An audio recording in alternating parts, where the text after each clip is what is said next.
சில கூமுட்டைங்களுக்கு என்ன சொன்னாலுமே புரியாது. நம்ம ஒரு கேள்வி கேட்டோம்னு வச்சுக்கோங்களேன், அந்த கேள்வி தவிர மற்றது எல்லாமே பேசிட்டு இருப்பாங்க.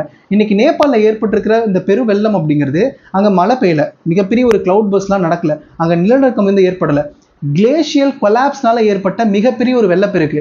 அதாவது மலைகள் இருக்கக்கூடிய இந்த பனிப்பாறைகள் இருக்கு இல்லையா, அது ஒரே நேரத்தில் கொலாப்ஸ் ஆகி அங்கே இருக்கக்கூடிய ரிவர் மேலே விழுந்ததுனால அந்த ரிவர் வந்து மிகப்பெரிய ஒரு வெள்ளத்தை வந்து ஏற்படுத்தியிருக்கு. அங்கே நடந்திருக்கிறது இந்த ஒரு விஷயம் தான், அதுதான் கிளேஷியல் கொலாப்ஸ் அப்படின்னு சொல்கிறோம்.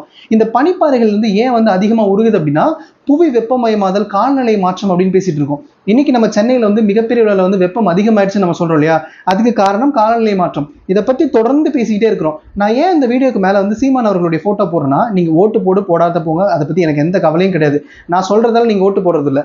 அட்லீஸ்ட் உங்களுக்கு மூலன்னு கொஞ்சம் இருந்தால் ஒரு விஷயத்தை கேளுங்க.